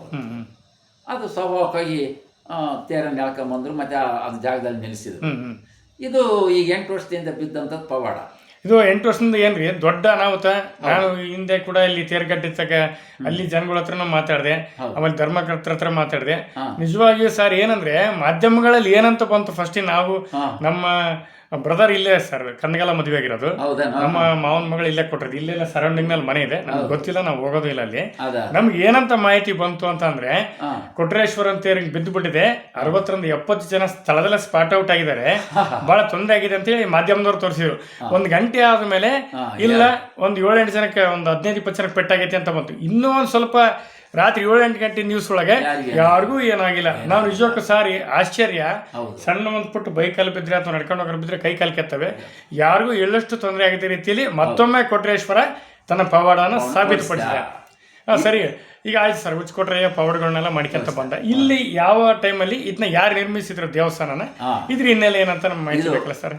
ಇದು ಏನಪ್ಪಾ ಅಂದ್ರೆ ಸೋಮಶೇಖರ ಮಹಾರಾಜ ಅಂತ ತಂದ್ಬಿಟ್ಟು ಹರಪನಹಳ್ಳಿಯಲ್ಲಿ ಗೊತ್ತಾಯ್ತಲ್ಲ, ಅವರು ಈ ಕೊಟ್ರೇಶ್ವರನ ಈ ವಿಷಯಗಳನ್ನೆಲ್ಲ ತಿಳ್ಕೊಂಡು ಈತ ಒಬ್ಬ ಮಹಾಪುರುಷ ಅದನ್ನೇ ಅಂತ ಅಂದ್ಬಿಟ್ಟು ಈ ಕೊಟ್ರೇಶ್ವರನ ಹತ್ರ ಸ್ವಲ್ಪ ಭಕ್ತಿ ಮೂಡ್ತು. ಮೂಡಿದಾಗ ಈ ಇನ್ನೊಂದು ಪವಾಡ ಹೆಂಗ್ ಮಾಡಿಬಿಡ್ತ ಅಂದ್ರೆ ಹಿಂಗ ಕೊಟ್ರೇಶ್ವರ ಸ್ವಲ್ಪ ಹಂಗಂತೆ ಆತ ಎಲ್ಲದನ್ನು ಈಡೇರಿಸ್ತಾನೆ, ನಾವು ಕೇಳಿದೆಲ್ಲ ಕೊಡ್ತಾನೆ ಎಂಬ ಒಂದು ದೋಕ್ಷೆಯಿಂದ ಒಬ್ಬ ಕುರುಡ ಬಂದ್ಬಿಟ್ಟು ಈ ಕೊಟ್ರೇಶ್ವರನ ಹತ್ರ ಗುರುಬಸವೇಶ್ವರನ ಹತ್ರ, ಅದೇ ಕೊಟ್ರೇಶ್ವರ ಅಂತ ಒಂದೇ ಬಂದು, ಅಪ್ಪ ನನಗೆ ಕಣ್ಣು ಹೋಗಿದಾವೆ, ಕಣ್ ಕೊಡು ಅಂತ ಕೇಳ್ದ. ಹೋಗ ಇಲ್ಲೇನು ನನ್ ಕೇಳ್ತೀಯ, ಇಲ್ಲಿ ಹತ್ಮಳಿ ತಗೋಗು, ಅಲ್ಲಿ ರಾಜ ಅದನಲ್ಲ ಆ ರಾಜನ್ ಕೇಳೋ ಬರ್ತಾ ಹೋಗಿ ನಿನಗೆ ಅಂತ ಹೇಳಿ ಆತ ಸ್ವಾಭಾವಿಕವಾಗಿ ಮತ್ತೆ ಅಲ್ಲಿ ಹೋಗೋಣ ಅಂತ ಹೋಗಿ, ಅಪ್ಪ ನನಗೆ ಕಣ್ ಕೊಡ್ಬೇಕು ನೀನಂತ. ನಾನು ಎಲ್ಲಿಂದ ಕೊಡ್ಲೋ ಕಣ್ಣು ನಿನಗೆ ಅಂತಂದಾಗ, ಇಲ್ಲ ಹಿಂಗೆ ಕೊಟ್ಟೂರ್ನಾಗೆ ಕೊಟ್ರೆ ಸೇರಿ ಕಳಿಸನೆ ನನಗೆ ಕಣ್ ಕೊಡ್ಬೇಕು ನೀನು ಅಂತ. ಹಂಗ ರಾತ್ರಿ ಹೇಳಿಲ್ಲಂದ್ರೆ ನಿನಗೆ ಬರ್ತಾ ಹೋಗಪ್ಪ ಅಂತ ಅಂದ್ಬಿಟ್ರು. ಅವನಿಗೆ ಕಣ್ ಬಂದ್ಬಿಟ್ವು. ಹಿಂಗಾದ ಸಮಯದಲ್ಲಿ ಮತ್ತಷ್ಟು ಇದನ್ನ ಪವಾಡಗಳು ಎಲ್ಲಾ ಕಡೆಗೂ ಆಗಕ್ಕೆ ಹಚ್ಚಿದ್ವು. 8 ವರ್ಷದಿಂದ ಬಿದ್ದಾಗ ಇನ್ನೊಂದು ಆ ಪವಾಡಗಳು ಎಷ್ಟರ ಮಟ್ಟಿಗೆ ಅಂದ್ರೆ ಆ ತೇರು ಪ್ರತಿ ವರ್ಷ ತಪ್ಪದಂಗೆ ನಡೀತಲೇ ಇದ್ದಾರೆ. ಗೊತ್ತಾಯ್ತಲ್ಲ, ಮಾಘ ಮಾಸದಲ್ಲಿ ಅದು ಯಾವುದು ಮೂಲ ನಕ್ಷತ್ರ, ಆ ಸಮಯದಲ್ಲಿ ತೇರನ್ನು ಎಳಿಲೇಬೇಕು ಅಂತ. ಹೆಂಗ್ ಮಾಡ್ಬೇಕು, ತೇರು ಬಿದ್ದೋಗ್ಬಿಡ್ತೀವೋ ಅದು ಮತ್ತೆ ಇನ್ನೊಂದು ತೇರು ಬೇಕಲ್ಲ ಅಂತಂದಾಗ ಇಲ್ಲಿಯೇ ಕೆಲವೊಂದು ಹಡಗಲಿಯಲ್ಲಿ ಇರ್ತಕ್ಕಂಥ ಇವರು ಬಡಿಗೆಗಳು ಅವ್ರನ್ನೆಲ್ಲ ಕರೆ ಕಳಿಸ್ಕೊಂಡು ಎಲ್ಲ ಕೇಳಲಿಕ್ಕಾಯ್ನೆ ನಾವು ಮಾಡಿಕೊಡ್ತೀವಿ, 1 ವರ್ಷ ತುಂಬಿದ್ರೆ ಮಾಡ್ತೀವಿ ಅಂದ್ಬಿಟ್ಟು. ಅದು ಸರ್, ಈಗ ಅದರ ಸಂದರ್ಭದಲ್ಲಿ ಮುಜರಾಯಿ ಖಾತೆ ಮಂತ್ರಿಗಳು ನೇಮಿರಾಜ ನಾಯ್ಕ ಅಂತ ಇದ್ರಿ ಸರ್. ನೇಮಿರಾಜ ಅವಾಗ ಅದು ತೇರು ಬಿದ್ದು 1 ಗಂಟೆನಲ್ಲಿ ಇಮಿಡಿಯೇಟ್ ಸ್ಟೇಟ್ಮೆಂಟ್ ಆಯ್ತು, ಇಲ್ಲ ನಾವು ರಥೋತ್ಸವ ನಿರ್ಮಾಣಕ್ಕೆ ನಾವು ದೇಣಿಗೆ ಕೊಡ್ತೀವಿ ಸರ್ಕಾರದಿಂದ. ಹೌದು, ಆಮೇಲೆ ನಾವು ಕೊಟ್ರೇಶ್ವರ ತೇರ್ ಮಾಡಿಸ್ಕೊಳೋದೇನು ದೊಡ್ಡದಲ್ಲ, ಲಕ್ಷಾಂತರ ಜನ ಇದ್ದಾರೆ, ದೇಣಿಗೆ ಕೊಡ್ತಾರೆ, ಆಗುತ್ತೆ ಅಂತಂದೇಳಿ ನಾವೇನು ಅನ್ಕೊಂಡ್ವಿ, ಇದು ಈ ವರ್ಷಕ್ಕೆ ಆಗಲ್ಲ, ಏನಾರು ಬೇರೆ ರೀತಿ ಶಾಸ್ತ್ರ ಮಾಡಿ ಜಾತ್ರೆ ಮುಗಿಸ್ತಾರೆ ಅನ್ಕೊಂಡ್ವಿ. ಆದರೆ ತೇರು ಒಂದು ತಿಂಗಳು ಇದ್ದಂಗೆ ಇಮ್ಮಿಡಿಯೇಟ್ ಅದನ್ನ ರೆಡಿ ಮಾಡಿಕೊಟ್ಟು ಈಗಿನ ಟೆಕ್ನಾಲಜಿ ಪ್ರಕಾರ ಸುಮಾರು ಜನ ಸೇರ್ಕೊಂಡು ಮತ್ತೆ ಕೊಟ್ರೇಶ್ವರಂ ತೇರು ನಡೆಯೋಕ್ಕೆ ಪೂರಕ ಆಯಿತು. ಇದು ಬೇರೆ ಕಡೆಗೆಲ್ಲಾರಾಗಿದ್ರೆ ಸಾಧ್ಯನೇ ಇರಲಿಲ್ಲ. ಯಾಕಂದ್ರೆ ಒಂದ್ ತೇರು ಕಟ್ಲಿಕ್ಕೆ 2-3 ವರ್ಷ ಬೇಕು. ಇದು 10 ತಿಂಗಳಲ್ಲಿ ಮುಗಿಸ್ಕೊಟ್ರು ಅಂದ್ರೆ ಮತ್ತು ಆತ ತನ್ನ ಕೆಲಸ ತೋರಿಸ್ಕೊಂಡ. ಆತನ ಜಲ್ಲಿಯ ಮೇಲೆ ಏನು ಕಳಸ ಇತ್ತಲ್ಲ, ಅದು ಕಳಸ ಬಹಳ ಹಳೆ ಕಾಲದ ಅವಾಗಿನ ಕಳಸ. ಆ ಕಳಸನ ಕೆಳಗೆ ಬಿದ್ದು ಇದಾಗ್ಬಿಡುತ್ತಲ್ಲ, ಸ್ವಲ್ಪ ನೆಗ್ಗಿ ಪಗ್ಗಿ ಆಗಿತ್ತಲ್ಲ, ಇಲ್ಲ ಅದನ್ನ ಕಳಸಕ್ಕೆ ಬಂಗಾರ ಕಳಸ ಮಾಡಿಸ್ಬೇಕು ಅಂತ ಒಂದು ಯೋಜನೆ ನಮ್ಮಲ್ಲೇ ಎಲ್ಲರೂ ಕಲ್ತ್ಕೊಂಡು ಯೋಚನೆ ಮಾಡಿದ್ರು. ಮಾಡಿದ ಸಮಯದಲ್ಲಿ ಕೊಟ್ರೇಶ್ವರ ದೇವಸ್ಥಾನ ಹಿಂದ್ಗಡೆನೆ ಒಂದು ಮೀಟಿಂಗ್ ಕಲ್ತಾಗ ಊರಿನ ಮುಖಂಡರು ಎಲ್ಲರೂ ಸೇರ್ಕೊಂಡು ಹಿಂಗ್ ಮಾಡನ್ರಿ, ಒಂದು ಬಂಗಾರ ಕೆಲಸ ಮಾಡ್ಬೇಕು ಅಂದಾಗ ಅವಾಗ ನೋಡು, ಬಂಗಾರ ಕೆಲಸ ಮಾಡಕಪ್ಪ ಅಂದ್ರೆ ದುಡ್ಡು ಬೇಕಾಗ್ತದೆ. ಸುಮಾರು ಒಂದು 30-40 90 1 kg ಅಷ್ಟು ಬಂಗಾರ ಬೇಕಾಗ್ತದೆ. ಹೆಂಗ್ ಮಾಡೋದು ಹಾಗೆ ಇಲ್ಲ, ಭಕ್ತಾದಿಗಳನ್ನ ಕೇಳಿದಾಗ ಬೇಕಾದಷ್ಟು ಕೊಡ್ತಕ್ಕಂಥವ್ರು ಇಲ್ಲ ಅನ್ನಲ್ಲ, ನಾವೆಲ್ಲ ಪ್ರಯತ್ನ ಮಾಡೋಣ ಅಂದಾಗ ಅದರ ಜವಾಬ್ದಾರಿ ಯಾರು ವಹಿಸ್ಕೊಳಕು ಅಂತ ಬಂತ್ರಿ. ಅವಾಗ ಏನಾದ್ರು ಲೆಕ್ಕಪತ್ರದ ಜವಾಬ್ದಾರಿಯನ್ನು ವಹಿಸ್ಕೊಳ್ಳಿಕ್ಕಪ್ಪ ಅಂದ್ರೆ ಪೈ ಟು ಪೈ ಲೆಕ್ಕ ಆಗ್ತಕ್ಕಂಥ ಪೋಸ್ಟ್ ಮಾಸ್ಟರ್ ಆದಂತ ದೇವ್ರಮನಿ ಕರಿಯಪ್ಪ ಇದ್ದಾರೆ. ಆ ಲೆಕ್ಕಪತ್ರದ ವ್ಯವಹಾರನ ಆತ ವಹಿಸ್ಬಿಡೋಣ. ಈಗ ಕಳಸದ ಲೆಕ್ಕಪತ್ರ ನೀವು ವಹಿಸ್ಕೊಂಡ್ರಿ? ಆ ಲೆಕ್ಕಪತ್ರದ ಪ್ರತಿಯೊಂದು ವಹಿಸ್ಕೊಂಡ್ಬಿಟ್ಟಿಂದೆ ಎಲ್ಲ ನಮ್ಮ ಸ್ನೇಹಿತರು ಎಲ್ಲರೂ ಸಹ ಭಕ್ತಾದಿಗಳೆಲ್ಲರೂ ಸೇರ್ಕೊಂಡು ಇಡೀ ಸುತ್ತಮುತ್ತಲಿರ್ತಕ್ಕಂಥ ಎಲ್ಲಾ ಊರುಗಳಿಗೆ ಹೋಗಿ ನಿಮ್ಮ ಭಕ್ತಿ ಏನಿದೆ ನಿಮಗೆ ತಿಳಿದಷ್ಟು ಕೊಡ್ರಿ ಅಂತ ಅಂದ್ಬಿಟ್ಟು ನೋಡ್ರಿ, ಲಕ್ಷಗಟ್ಲೆ ಕೊಟ್ಟಾರೆ, 2 ರೂಪಾಯಿನೂ ಕೊಟ್ಟಂತ ಭಕ್ತರು ಅದಾರೆ. ಭಕ್ತಿಗೆ ಬೆಲೆ ಕಟ್ಟಕ್ಕಾಗಲ್ಲ, ಅವ್ರು ಎಷ್ಟಾದ್ರೂ ಶಕ್ತಿ ಅದನ್ನು ಸಹ ನಾವು ಲೆಕ್ಕಪತ್ರದಲ್ಲಿ ಇಟ್ಕೊಂಡು ಈ ರೀತಿ ಕೊಟ್ಟಿದ್ದಾರೆ ಅಂತ ಅಂದ್ಬಿಟ್ಟು ಕಂಪ್ಲೀಟ್ ಆಗಿ ಮಾಡೋ ಅಷ್ಟೊತ್ತಿಗೆ ಬೆಂಗಳೂರಿಂದ ಬಂಗಾರದ ಇದನ್ನ ಮಾಡ್ತಕ್ಕಂಥ ಕರೆ ಕಳಿಸಿದ್ವಿ. ಬಂದಂಗೆಲ್ಲ ಬಂಗಾರನೆಲ್ಲ ಇದೇ ಊರಿನಲ್ಲಿ ಇರ್ತಕ್ಕಂಥ ಬಂಗಾರದ ಅಂಗಡಿಗೆ ಹೋಗಿ ಆ ಹಣ ಕಟ್ಟೋದು, ಬಂಗಾರ ಕೊಂಡ್ಕೊಳೋದು, ಅದನ್ನೆಲ್ಲ ರೆಡಿ ಮಾಡಿ ಇಟ್ಕೊಂಡು ಬೆಂಗಳೂರಿಗೆ ತಗೊಂಡೋಗಿ ಅಲ್ಲಿ ಅದ ಪ್ಲೇಟ್ಗಳು ಮಾಡಿಕೊಡ್ತಾರೆ ಕೆಲಸ ಮಾಡ್ಲಿಕ್ಕೆ. ಆ ಪ್ಲೇಟ್ಗಳನ್ನ ಮಾಡಿಸ್ಕೊಂಡ್ಬಂದು ಅವ್ರು ಮಾಡ್ತಕ್ಕಂಥವ್ರು ಇಲ್ಲೇ ಮಾಡ್ಬೇಕು ಅಂತ ಒಂದು ಇದನ್ನ ಒಪ್ಪಂದ ಮಾಡ್ಕೊಂಡು ಇಲ್ಲೇ ಮಾಡ್ಬೇಕು, ನೀವು ಒಯ್ಯಂಗಿಲ್ಲ ಅಂತ. ಅವಾಗ ಏನಾಯ್ತು, ಇಲ್ಲಿ ಕೊಟ್ರೇಶ್ವರ ಕಲ್ಯಾಣ ಮಂಟಪ ಇದೆ ತೇರ್ಗಡ್ಡಿ ಹತ್ರ, ಅವರು ಒಂದು 8-10 ಮಂದಿ ಬಂದ್ರು, ಒಬ್ಬ ಲೀಡರು. ಅವರಿಗೆ ದಿನ ಅಲ್ಲಿ ಊಟದ ವ್ಯವಸ್ಥೆ ಅದನ್ನೆಲ್ಲ ಮಾಡಿದ್ವಿ. ಅಲ್ಲೇ ಅದನ್ನ ಕಳಸಕ್ಕೆ ಏನೇನ್ ಬೇಕು, ತಾಮ್ರದ ಕಳಸ, ಅದಕ್ಕೆ ಬಂಗಾರದ ಲೇಪನ. ಬರೀ ಬಂಗಾರದ ಮಾಡಕ್ ಬರೋದಿಲ್ಲ, ಗಟ್ಟಿ ಬೇಕಲ್ಲ, ಹಿತ್ತಾಳಿದ್ ಮಾಡಿಸಿದ್ರೆ ಯಾರು ಅದು ಬರಲ್ಲ, ಹಿತ್ತಾಳಿದು ಅಂತಂದು ತಾಮ್ರದ ಕಳಸನ ಒಬ್ರು ಮಾಡಿಕೊಟ್ರು, ಅದಕ್ಕೆ ಬಂಗಾರದ ಲೇಪನ. ಸರ್, ಈಗ ಇರೋದು ಅದೇ ಕಳಸನ? ಈಗ ಅದೇ ಕಳಸ, ಈಗ ಅದೇ ಕಳಸ. ಅದು 1 ವರ್ಷದ ಗ್ಯಾಪ್ ಅಲ್ಲಿ ಅದನ್ನ ಮಾಡ್ಕೊಟ್ಬಿಟ್ರೆ, ಅದನ್ನ 1 ವರ್ಷದೊಳಗೆ ಅದನ್ನು ಮಾಡಿದ್ರು. ಕೂಡಿ ಬಂದ್ರೆ ನೋಡ್ರಿ ಹೆಂಗಿದೆ, ಕೂಡಿ ಬಂದ್ರೆ ಈ ತರ ಕೂಡಿ ಬಂತು. ಅದನ್ನೇ ತನ್ನ ಶಿಖರದ ಮೇಲೆ ಏರ್ಸಿದ್ರು. ಅದನ್ನ ಈಗಲೂ ಸಹ ಕೊಟ್ರೇಶ್ವರ ಮಠದಲ್ಲಿ ಚನ್ನವೀರ ಶರಣರ ಬಳಗ ಅಂತ ನಮ್ದು ಒಂದು ಬಳಗ ಇದೆ, ಅದರ ಕಾರ್ಯದರ್ಶಿ ನಾನೇ ಇದ್ದೇನೆ. ಆ ಬಳಗದ ವತಿಯಿಂದ ಒಂದು ದೊಡ್ಡ ಗಾಡ್ರೇಜ್ ಮಾಡಿಸಿ ಅದನ್ನ ಸೇಫ್ ಆಗಿ ಇಡ್ರಿ ಅಂತ ತಂದ್ಬಿಟ್ಟು ಮಾಡಿ ಇಟ್ಟುಬಿಟ್ಟಿವ್ರಿ. ಸರಿ ಸರ್, ಈಗ ತೇರಿಂದು ಕಳಸದ್ದು ಈ ತರ ಒಂದು ಆಗೋಯ್ತು. ಇವಾಗ ಪ್ರೆಸೆಂಟ್ ನಡೀತಾ ಇದೆ, 12ನೇ ತಾರೀಕು ನಡೆಯುತ್ತೆ. ಇದು ದೇವಸ್ಥಾನ ನಿರ್ಮಾಣ ವರ್ಷ ಸರ್? ನನಗೆ ಮೇನ್ ಅದು ನಿರ್ಮಾಣ ನೋಡ್ರಿ, ಕೆಲವರು ಒಂದೊಂದು ರೀತಿಯಿಂದ ಹೇಳ್ತಾರೆ. ಇದನ್ನು ಸೋಮಶೇಖರ ರಾಜ ಕಟ್ಟಿಸಿದ ಅಂತ ಕೆಲವರು ಹೇಳ್ತಾರೆ. ಆಮೇಲೆ ಅದಕ್ಕಿಂತ ಮುಂಚಿತವಾಗಿನೇ ಹಿಂದುಗಡೆಗೆ ವೀರಭದ್ರೇಶ್ವರ ದೇವಸ್ಥಾನ ಇದೆ ರೀ. ಈಗೇನು ಕೊಟ್ರೇಶ್ವರ ಇದೆಯಲ್ಲ, ಗದ್ದಿಗೆ ಇದೆಯಲ್ಲ, ಅದ್ರ ಹಿಂದ್ಗಡೆ ವೀರಭದ್ರೇಶ್ವರ ದೇವಸ್ಥಾನ ಇದೆ. ಅದು ಸ್ವಲ್ಪ ಭಿನ್ನವಾಗಿದೆ ಅಂತೆ ವೀರಭದ್ರೇಶ್ವರ. ಆ ಭಿನ್ನವಾಗಿರದ ಕಾರಣ ಅದನ್ನ ಹಿಂದ್ಗಡೆನೆ ಅದನ್ನ ಅದೈತಿ, ಈಗಲೂ ಇದೆ. ನಾವು ಹೋಗಿ ಅವ್ನು ಕೇಳಿದ ಸಮಯದಲ್ಲಿ ಸ್ವಲ್ಪ ನೋಡ್ರಿ ನಾವು ಈ ರೀತಿ ಬಂದೀವಿ ಅಂತ ಹೇಳಿದ್ರೆ ಅದನ್ನ ತೆಗೆದು ತೋರಿಸ್ತಾರೆ, ಬಾಗಿಲು ತೆಗೆದು ತೋರಿಸ್ತಾರೆ. ಅಲ್ಲಿ ಒಂದು ಮಂಚ ಇದೆ. ದಿನಾಲಿ ಕೊಟ್ರೇಶ್ವರನ್ನ 10 ಗಂಟೆಗೆ ಕರೆಕ್ಟ್ ತಗೊಂಡು ಹೋಗ್ಬಿಟ್ಟು ಅಲ್ಲಿ ಇದರ ಮೇಲೆ ಮಲಸಿ ಪೂಜೆ ಮಾಡಿ. ಈಗ ಇಲ್ಲಿ ಇದು ಯಾವ್ದು ಗಚ್ಚಿನ ಮಠ ಅಲ್ರಿ? ಅಲ್ಲ ರೀ, ಇದಕ್ಕೆ ಹಿರೇಮಠ ಹಿರೇಮಠ ಅಂತಾರೆ. ಹಿರೇಮಠ. ಈ ತೊಟ್ಟಿಲ ಮಠ ಅಂತ ಏನ್ ಕರಿತಾರಲ್ಲ ಸರ್, ತೊಟ್ಟಿಲ ಮಠ, ಹೌದು. ಅಲ್ಲಿ ಏನ್ ಕೊಟ್ರೇಶ್ವರನ್ ಯಾವ ರೀತಿ ಪೂಜೆ ಸಲ್ಲುತ್ತೆ? ತೊಟ್ಟಿಲ ಮಠದಲ್ಲಿ ಅದೊಂದು ಏನಪ್ಪಾ ಅಂದ್ರೆ ಮಕ್ಕಳಾಗದೆ ಇರ್ತಕ್ಕಂಥವ್ರಿಗೆ ಆತ ಇಲ್ಲಿ ಸಣ್ಣವನಿದ್ದಾಗ ತೊಟ್ಲಾಗಿ ಆಡಿದಂತೆ ಅಂತ ಒಂದು ಪ್ರತೀತಿ.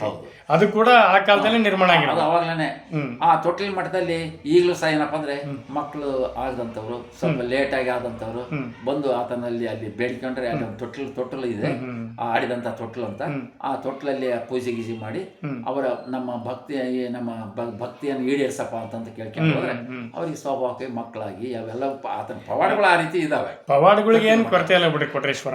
ಆಮೇಲೆ ಇಷ್ಟೆಲ್ಲ ಆಗಿಂದೆ ಗಚ್ಚಿನ ಮಠ ಅಂತ ಇನ್ನೊಂದಿದೆ ಈ ಊರಿನಲ್ಲಿ. ಇವು ಮೂರು. ಆ ಗಚ್ಚಿನ ಮಠ ಅಂದ್ರೆ ಅಲ್ಲಿನೇ ಕೊಟ್ಟರೇಶ ಇನ್ನು ನೋಡಪ್ಪ, ನಾನು ಇಷ್ಟು ದಿವಸ ನಾನು ಇಲ್ಲಿ ಈ ಊರಿನಲ್ಲಿ ನನ್ನ ಜನಸಂಖ್ಯೆಯಲ್ಲಿ ಎಲ್ಲರನ್ನು ನಾನು ಕೆಲಸ ಮುಗ್ದದ್ದಾಯ್ತು, ನಾನಿನ್ನು ಜೀವಂತ ಸಮಾಧಿ ಹೋಗ್ತಾ ಇದ್ದೀನಿ ಅಂತ ಅಂದ್ಬಿಟ್ಟು ಕೊಟ್ಟರೇಶ್ವರ ಆ ಗಚ್ಚಿನ ಮಠದಲ್ಲಿ ಜೀವಂತ ಸಮಾಧಿಯಾಗಿದ್ದಾರೆ. ಆ ಜೀವಂತ ಸಮಾಧಿ ಆಗೋ ಮುಂಚೆ ಎಲ್ಲ ಭಕ್ತರು, ಅಪ್ಪ ನೀನು ಹೋಗ್ತಾ ಇದೆಯಾ, ಎಲ್ಲ ಹೋಗ್ತಾ ಇದ್ದೀನಿ, ನೀವೇನು ಇದು ಮಾಡಬೇಡ್ರಿ, ನಾನು ಸೀದಾ ಹೋಗ್ತೀನಿ, ಯಾರು ಮತ್ತೆ ಪುನಃ ನನ್ನ ತಿರುಗಿ ನೋಡಿದಂತೆ ನಿಮ್ಮಷ್ಟು ನೀವು ಹೋಗ್ರಿ, ನಿಮಗೆ ಒಂದು ಆಶ್ವಾಸನ ಕೊಡ್ತೇನೆ, ಪ್ರತಿ ವರ್ಷನೂ ಸಹ ಮಾಘ ಮಾಸದಲ್ಲಿ ನಾನು ಮೂಲ ನಕ್ಷತ್ರ ಟೈಮ್ನಲ್ಲಿ ನಾನು ರಥ ಏರಿ ನಿಮ್ಮ ಊರಿನಲ್ಲೆಲ್ಲ ನಾನು ಸುತ್ತರ್ಕೊಂಡ್ಬರ್ತೀನಿ, ನಾನು ಯಾವಾಗಲೂ ಜೀವಂತವಾಗಿದ್ದೀನಿ, ನನ್ನ ಸೇವೆ ನಿಮ್ಗೆ ಯಾವಾಗಲೂ ನಿರಂತರವಾಗಿರುತ್ತೆ, ನನ್ನ ಆಶೀರ್ವಾದ ಇದ್ದೇ ಇರ್ತದೆ ಅಂತ ಅಂದ್ಬಿಟ್ಟು ಈಗ ಗಚ್ಚಿನ ಮಠ ಅಂದ್ಬಿಟ್ಟು ಗಚ್ಚಿನ ಮಠದಲ್ಲಿ ಆ ಥರ ಜೀವಂತ ಸಮಾಧಿ ಇದೆ. ಈಗ ಹೆಂಗಂದ್ರೆ ಸರ್, ನಾನು ನೋಡಿರೋ ಪ್ರಕಾರ ಹತ್ತತ್ರ ಶಿವಮೊಗ್ಗ, ಬೆಂಗಳೂರಿಂದ ಎಲ್ಲ ಪಾದಯಾತ್ರೆ ಮಾಡ್ಕೊಂಡು ಬರ್ತಾವ್ರೆ. ರಾಣಿಬೆನ್ನೂರು ಸರ್, ದಾವಣಗೆರೆ, ನಾನು ಮೂಲ ದಾವಣಗೆರೆ ದಾವಣಗೆರೆ ಹತ್ರ ಹಳ್ಳಿ ಸರ್. ನನ್ಗೆ ಒಂದು 2-3 ಲಕ್ಷ ಜನ ಪಾದಯಾತ್ರೆ ಮಾಡ್ತಾರೆ. ನಾವೇನಂದ್ರೆ ನಾವು ಹದಡಿ ರೋಡಲ್ಲಿ ನಾವು ಅಲ್ಲಿ ವರ್ಕ್ ಮಾಡೋದು, ಚೆನ್ನೈ ಸರ್ ನಾವು ಜೊತೆಗಿದ್ವಿ. ಒಂದು ವರ್ಷ ಏನಾಯ್ತು ಅಂತಂದ್ರೆ, ಈಗ ವಾಟರ್ ಬಾಟ್ಲು ಕೊಡೋಣ, ಚಿಕ್ಕದ ವಾಟರ್ ಬಾಟ್ಲ್ ಅಂದ್ರೆ ಅವ್ರು ಏನ್ ಮಾಡ್ಬಿಟ್ರು ತಗೊಂಬಂದ್ವಿ ಸರ್. ಅದು ಏನಾಯ್ತು ಅಂದ್ರೆ ಅಲ್ಲಿ ಕೊಟ್ಟು ಖಾಲಿ ಮಾಡಿದ್ವಿ. ನಾವೇನ್ ಅನ್ಕೊಂಡ್ವಿ, ಇಲ್ಲಿ ಮೇನ್ ಕಾರ್ಯಕ್ರಮ ಮಾಡಿ ಪಾದಯಾತ್ರಿಗಳು ಬೀಳ್ಕೊಡ್ತಕ್ಕಂಥ ಜಾಗಕ್ಕೆ ಬಂದ್ವಿ ಸರ್. ನಾವು ತಂದಿದ್ದು ನಮ್ಮ ಕೆಪಾಸಿಟಿ ಪ್ರಕಾರ ಒಂದು 2-3 ಬಾಕ್ಸು, ಲಕ್ಷಾಂತರ ಜನ ಇದೆ. ಅಲ್ಲಿ ಪಾದಯಾತ್ರಿಗಳು ಬರ್ತಾರಂದ್ರೆ ಸಾಕ್ಷಾತ್ ಕೊಟ್ರೇನೆ ಬಂದನ ಒಂದು ದಿಕ್ಕಿನಲ್ಲಿ ಜನ ಅವ್ರು ಸೇವೆ ಮಾಡ್ತಾರೆ. ಕುತ್ಕೊಳ್ರಿ, 1 ನಿಮಿಷ ಕುಂತಿದ್ದೋಗ್ರಿ, ಹಂಗ ಹೋಗ್ಬೇಡ್ರಿ, ನಾವು ಕೊಟ್ರೆಗೆ ಒಂದು ಸೇವೆ ಸಲ್ಲಿಸ್ಬೇಕನ್ನೋ ಒಂದು ಭಾವನೆಯಿಂದ ಪ್ರತಿಯೊಬ್ರು ಮತ್ತದು ಪಕ್ಕಾ ಬರೋದು ಮುಸ್ಲಿಂ ಏರಿಯಾದಾಗ ಬರ್ತದೋ ಅವರು ಕೂಡ ಅವ್ರಿಗೆ ಕೊಟ್ರೆಗೆ ಪೂಜೆ ಮಾಡ್ತಾರೆ, ಸಲ್ಲಿಸ್ತಾರೆ. ಬಹಳ ಅಷ್ಟು ಆತಗೆ ಶರಣಾಗದಾರ ಇಲ್ಲ, ಎಲ್ಲಾ ಜನಾಂಗದವ್ರು ಕೂಡ ಆತಗೆ ಸೋಲ್ತಾರೆ. ಅದು ಅದಕ್ಕೆ ಧರ್ಮದ ಬಗ್ಗೆ ಹಂಗಿಲ್ಲ ಆತಗೆ. ನೋಡ್ರಿ, ಈ ನಮ್ಮಲ್ಲಿ ಬಸವಣ್ಣನವರ ತತ್ವ ಇದ್ದಂಗೆ ಕೀಳು ಜಾತಿ, ಮೇಲು ಜಾತಿ, ಆ ಜಾತಿ ಈ ಜಾತಿ ಎಂಬುದು ಯಾವುದು ಇರಬಾರ್ದು ಒಂದು ಪವಾಡಗಳನ್ನು ತೋರಿಸ್ಬೇಕು ಅನ್ನಕಂದ್ರೆ, ಇಲ್ಲಿಗೆ ಈ ಏರಿಯಾದಲ್ಲಿ ಅಕ್ಬರ್ ಬಾದ್ಶಾ ಆ ಟೈಮ್ನಲ್ಲಿ ಈ ಏರಿಯಾದಲ್ಲಿ ಬಂದಿರ್ತಾನೆ. ಅಕ್ಬರ್ ಬಾದ್ಶಾ ಬಂದಂತ ಸಮಯದಲ್ಲಿ ಆ ಮುಸ್ಲಿಮರಿಗೂ ಮತ್ತು ನಮಗೂ ಬಾಂಧವ್ಯತೆ ಇದೆ ಇರಬೇಕು ಯಾವಾಗಲೂ ಎಂಬ ಒಂದು ದೃಷ್ಟಿಯಿಂದ ಅದನ್ನು ಮನಸ್ಸಿನಲ್ಲಿ ಕೊಟ್ರೇಶ್ವರ ಇಟ್ಕೊಂಡು ಸೀದಾ ಆತನ ಟೆಂಟ್ ಹಾಕ್ಯಂದು ಆ ಜಾಗದಲ್ಲಿ ಇರೋ ಸಮಯದಲ್ಲಿ ರಾತ್ರಿ ಹೊತ್ತು ಮಲಗಿದ್ದಾರೆ ಅಕ್ಬರ್ ಬಾದ್ಶಾ ಮತ್ತು ಆತನ ಪತ್ನಿ. ಮಲಗಿದಂತ ಸಮಯದಲ್ಲಿ ಅಕ್ಬರ್ ಬಾದ್ಶಾ ಎದ್ದು ಹೊರಗಡೆ ಹೋದಂತ ಸಮಯದಲ್ಲಿ ಹೊರಗಡೆ ಬಂದ ತಕ್ಷಣ ಒಳಗಡೆ ಬಂದಿದ್ದಾರೆ. ಇದ್ಯಾರು ನಮ್ಮ ಕೊಟ್ರೇಶ. ಬಂದಂತ ಸಮಯದಲ್ಲಿ ಆ ತನ್ನ ಪತ್ನಿಯ ಪಕ್ಕದಲ್ಲಿ ಒಂದು ಮಗುವಾಗಿ ಅಕ್ಬರ್ ಬಾದ್ಶಾನ ಪತ್ನಿಯ ಪಕ್ಕದಲ್ಲಿ ಅಕ್ಬರ್ ಬಾದ್ಶಾ ಹೊರಗದಾನೆ. ಆತ ಬಂದು ನೋಡಿದ್ದು ಮಗು ಇದ್ರು ಸಹ ಏನೋ ಅಂತ ಯಾರೋ ಬೇರೆ ಮಕ್ಕಂಬಿಟ್ಟಾರಲ್ಲ ಅಂತ ಅನ್ನೋ ಭಾವನೆ ಆತಗೆ ಬಂದದೆ. ಆಗಿಂದಾಗಲೇ ಕೈಯಲ್ಲಿರ್ತಕ್ಕಂಥ ನೋಡಿ ಮಾತಾಡ್ರಿ, ಕೈಯಲ್ಲಿರ್ತಕ್ಕಂಥ ಖಡ್ಗ ತಗೊಂಡದ್ದು ಯಾವನೋ ಬೇರೆ ಬಂದನಲ್ಲ ಅಂತಂದು ಹೊಡ್ಯಾಕೆ ಹೋಗಿದ್ದಾರೆ.